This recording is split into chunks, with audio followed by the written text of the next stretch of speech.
ക്രിയേഷൻസിലേക്ക് എല്ലാവർക്കും സ്വാഗതം. അപ്പൊ നമ്മൾ ഇന്നലെ ഒരു കുർത്തിയുടെ കട്ടിങ് എടുത്തിട്ടുണ്ടായിരുന്നു അല്ലേ. ഇന്ന് നമ്മൾ അതിന്റെ സ്റ്റിച്ചിങ് പാർട്ടാണ് ചെയ്യാൻ പോകുന്നത് കേട്ടോ. ബ്ലാക്ക് ആണ് തുണി എടുത്തിരിക്കുന്നത്. ഇത് ഫ്രണ്ട് പാർട്ടാണ്. ഇപ്പൊ ഇതിൽ അത്രയധികം വീതിയൊന്നുമില്ല, പക്ഷെ നമ്മൾ വീതി കുറച്ച് കൂട്ടാൻ വേണ്ടിയിട്ട് വേറൊരു കഷ്ണം തുണിയെല്ലാം സെറ്റ് ചെയ്ത് വെച്ചിട്ടുണ്ട്. അപ്പൊ നമുക്ക് എങ്ങനെയാണ് ഇത് തയ്ച്ചെടുക്കാമെന്ന് നോക്കാം കേട്ടോ. ആദ്യമേ നമുക്ക് ഈ ഒരു കഷ്ണം തുണി എടുക്കാം. ഇതിന്റെ രണ്ട് സൈഡും ഒന്ന് മടക്കി അടിക്കണം. പിന്നെ ലൈനിങ് ഇടാന്നാണ് ഞാൻ കരുതിയത്, പക്ഷെ ഞാൻ കുറേ തുണി തപ്പി നോക്കി. മെറൂൺ കളറൊക്കെയാണ് എന്റെ കയ്യിലുള്ളത്. ഈ ഒരു സെയിം കളർ ഇല്ല. ലൈനിങ് മേടിക്കാൻ പോകാൻ പിന്നെ മടിയുമായി. അപ്പൊ നിങ്ങൾ ചെയ്യുമ്പോൾ ലൈനിങ് ഇട്ട് വേണം ചെയ്യാൻ വേണ്ടിയിട്ട്. ഇത് തന്നെ സെയിം എടുക്കുവാണെങ്കിലോ ഓവറായിട്ട് കട്ടിയായി പോകും. നമ്മൾ ഫ്രണ്ടില് ഓപ്പൺ ഒക്കെ വെക്കുന്നുണ്ട്, അപ്പോൾ ഒത്തിരി കട്ടി വേണ്ട. അപ്പൊ ലൈനിങ് തുണിയാകുമ്പോൾ കട്ടി ഉണ്ടാവില്ലല്ലോ. പക്ഷെ എന്റെ കയ്യിൽ ലൈനിങ് ഇല്ല, അതുകൊണ്ട് ഞാൻ അതങ്ങ് ഒഴിവാക്കുവാണേ. ഈ ഒരു ഭാഗത്ത് നമ്മൾ 1 ഇഞ്ച് ഇവിടെയും തയ്യൽ തുമ്പ് ചേർത്തിട്ടുണ്ട്. സെയിം അതേപോലെ ഇവിടെയും തയ്യൽ തുമ്പ് ചേർത്തിട്ടുണ്ട്. അപ്പോൾ അത് വെച്ച് നമുക്കതാ ഇങ്ങനെ ഒന്ന് മടക്കി അടിക്കും. ഇതിന്റെ സൈഡ് ഇങ്ങനെ അങ്ങോട്ട് തയ്ച്ചെടുത്തിട്ടുണ്ട്. സൈഡ് തയ്ക്കുമ്പോണ്ടല്ലോ നമ്മൾ സാധാരണ മടക്കുമ്പോൾ ഈ ഭാഗത്ത് വെച്ചിട്ടാണ് നമ്മൾ തയ്ക്കാറുള്ളത് അല്ലെ. പക്ഷെ അത് ഒഴിവാക്കിയിട്ട് ഈ അറ്റം വെച്ച് തയ്ക്കാം. അപ്പൊ ഞാൻ തയ്ച്ചെടുക്കുന്നത് കണ്ടില്ലേ, ഈ അറ്റം വെച്ചിട്ടാണ് നമുക്ക് തയ്ച്ചെടുക്കേണ്ടത് കേട്ടോ. അതുപോലെ സെയിം ഇപ്പറേ ഭാഗവും അങ്ങനെ തന്നെ തയ്ച്ചെടുക്കാം. ഇനി അടുത്തത് നമ്മുടെ ഫ്രണ്ട് പാർട്ട് എടുക്കാം. അതായത് ഈ ഒരു ഭാഗം എടുക്കുക, അതിന്റെ ഉൾവശം എടുക്കുക. ഇതാണ് ഇതിന്റെ നല്ല വശം. ഉൾവശം എടുത്തിട്ട് ഇവിടെയും നമുക്ക് തയ്യൽ തുമ്പ് നമ്മൾ വിട്ടിട്ടുണ്ട്. അത് കണക്കാക്കി ഇങ്ങനെ അങ്ങോട്ട് മടക്കിയിട്ട് ഇവിടെ ഒന്ന് തയ്ച്ചെടുക്കാം. ഇത് തയ്ക്കുമ്പോഴും ഈ ഭാഗത്ത് വേണ്ട, ഈ പറ്റ അങ്ങോട്ട് തയ്ച്ചെടുക്കാം കേട്ടോ.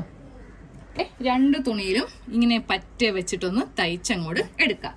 ഇനി നമുക്ക് ഇതെല്ലാം ഒന്ന് ജോയിന്റ് ചെയ്യാം. സാധാരണ ജോയിന്റ് ചെയ്യുന്ന പോലെയല്ല, ഇത് നമുക്ക് ജോയിന്റ് ചെയ്യാൻ വേണ്ടിയിട്ട് 2 കഷ്ണം തുണി വേണം.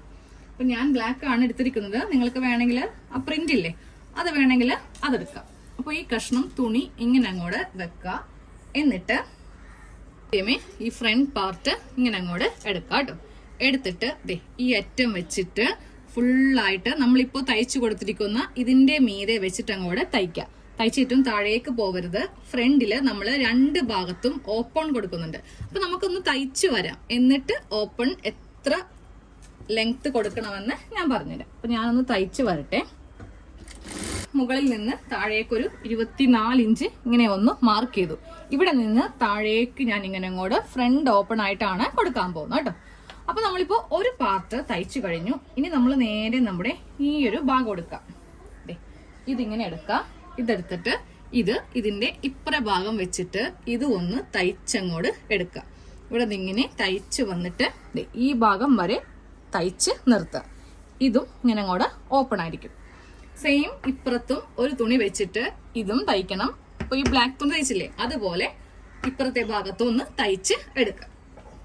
ഇങ്ങനെ അങ്ങോട്ട് ഫ്രണ്ടില് ഓപ്പൺ ആക്കി ഒന്ന് തയ്ച്ചെടുക്കുക കേട്ടോ. സെയിം ഇതേപോലെ തന്നെ ഇപ്പുറത്തും ഇങ്ങനെ അങ്ങോട്ട് തയ്ച്ച് വെക്കുക. എന്നിട്ട് ആ തുണി അവസാനം വരുമ്പോൾ ഉള്ളിലേക്ക് മടക്കി വെച്ചിട്ട് ഇങ്ങനെ ഒന്ന് തയ്ക്കണം. അപ്പോൾ അതെ, ഞാൻ നെക്ക് കട്ട് ചെയ്യാൻ വേണ്ടിയിട്ട് 2ആയിട്ട് മടക്കി ഇട്ടിരിക്കുവാണേ. നമുക്കൊന്ന് നെക്ക് കട്ട് ചെയ്യാം. കറക്റ്റ് ഈ വീതിയും കറക്റ്റ് വരത്തക്ക രീതിക്ക് വേണം വെക്കാൻ വേണ്ടിയിട്ട്. ഇത് രണ്ടും ഇങ്ങനെ കറക്റ്റ് സെയിം ആയിട്ട് വെക്കാം. എന്നിട്ട് വേണം നെക്ക് കട്ട് ചെയ്യാൻ. വീതി 3 ഇഞ്ചില് മാർക്ക് ചെയ്ത് കൊടുത്തു. അതിനുശേഷം നെക്കിന് ലെങ്ത് കൊടുക്കുക. അപ്പൊ നിങ്ങൾ ഈ തുണിക്ക് പകരം റയോൺ ആണ് എടുക്കുന്നതെങ്കിൽ ക്യാൻവാസ് വെക്കാം കേട്ടോ. ഇതേ നൈറ്റ് പീസ് അല്ലേ, കോട്ടൺ തുണിയാണ്, അതുകൊണ്ടിട്ടാണ് ഞാൻ ക്യാൻവാസ് വെക്കാത്തത്. ഓക്കെ, അപ്പോൾ 5 ഇഞ്ച് ലെങ്ത് കൊടുക്കുന്നുണ്ട്. അതൊന്ന് മാർക്ക് ചെയ്ത് കൊടുക്കുക. എന്നിട്ട് നിങ്ങൾക്ക് ഇതില് സ്ക്വയറോ യുവോ ഏതാണോ ഇഷ്ടം അത് കൊടുക്കുക. അപ്പൊ ഞാൻ സ്ക്വയർ ചെയ്യാന്ന് വിചാരിച്ചു. കാര്യം എപ്പോഴും യു അല്ലേ, ഒരു വെറൈറ്റി വേണ്ടേ. സ്ക്വയർ ഒന്ന് ചെയ്ത് നോക്കാം.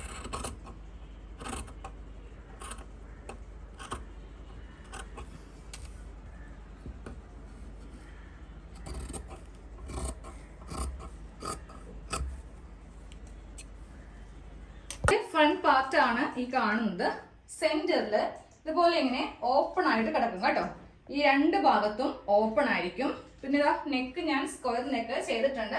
അതൊന്നും കാണിക്കേണ്ട ആവശ്യമില്ല. നിങ്ങൾ ഓൾറെഡി കുറെ പേർക്ക് തയ്യൽ അറിയാവുന്നവരാണ് ഈ വീഡിയോ കാണുന്നത്. അതുകൊണ്ടിട്ടാണ് നെക്കിന്റെ ആ ഒരു സ്റ്റിച്ചിങ് ഒക്കെ ഞാൻ ഒഴിവാക്കിയത് കേട്ടോ. ഇനി നമുക്കിതില് ബാക്ക് നെക്ക്, കൈ, സൈഡ് അടിക്കണം. പിന്നെ സൈഡ് നിങ്ങൾ കയറ്റി കട്ട് ചെയ്യാൻ മറക്കരുത്. കാര്യം തൂങ്ങിക്കിടക്കും. അപ്പോൾ അതൊക്കെ ഞാൻ ഇടയ്ക്കൊന്ന് കാണിച്ചു തരാം. എല്ലാ സ്റ്റിച്ചിങ്ങും കാണിക്കുന്നില്ല, ഓരോ വേണ്ടപ്പെട്ട ഭാഗം മാത്രം കാണിച്ചു തരാം കേട്ടോ. ഇതില് ബാക്ക് നെക്ക്, സ്ലീവ്, സൈഡ് എല്ലാം ഒന്ന് തയ്ച്ചെടുത്തിട്ടുണ്ട്. ഞാനിപ്പോൾ പറഞ്ഞില്ലേ, അവസാനം നമ്മൾ ഇതിന്റെ സൈഡിൽ തൂങ്ങാതിരിക്കാൻ വേണ്ടിയിട്ട് ഒരു 3 ഇഞ്ചോളം ഇങ്ങനെ ഒന്ന് താഴേന്ന് ഉയർത്തി മാർക്ക് ചെയ്ത് കൊടുക്കാം. എന്നിട്ട് അത് ഈ ഭാഗത്തേക്ക് ഇങ്ങനെ ഒന്ന് വരച്ചു കൊടുക്കുക കേട്ടോ. എന്നിട്ട് നേരെ ഇതിങ്ങനെ കട്ട് ചെയ്യാം. എന്നിട്ട് വേണം തയ്ക്കാനായിട്ട്, ഇല്ലെങ്കിൽ എന്ത് പറ്റും, ഒരു ഭംഗി ഉണ്ടാവില്ല കാണാൻ വേണ്ടിയിട്ട്.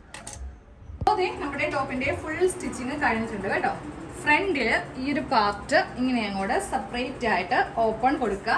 ഇഷ്ടമില്ലെങ്കിൽ തയ്ച്ച് വെക്കാൻ താഴത്തേക്ക്, പ്രശ്നമില്ല. പക്ഷെ ഇതാണ് ഇതിന്റെ ഒരു മോഡലാണ് ഈ കാണുന്നത് കേട്ടോ. പിന്നെ സ്ക്വയർ നെക്കാണ് എപ്പോഴും നമ്മൾ യു അല്ലേ ചെയ്യാം. അപ്പൊ ഞാൻ ഇപ്രാവശ്യം സ്ക്വയർ നെക്കാണ് ചെയ്തത്. നല്ല ഫ്ലെയർ ഉണ്ട്. നൈറ്റ് തുണിയാണെങ്കിൽ നമുക്ക് ഇത്രയും ഫ്ലെയർ കിട്ടില്ല. റണ്ണിങ് മെറ്റീരിയൽ തന്നെ എടുക്കാം കേട്ടോ. എന്നിട്ട് ഇതൊന്ന് തയ്ച്ചു നോക്കാം.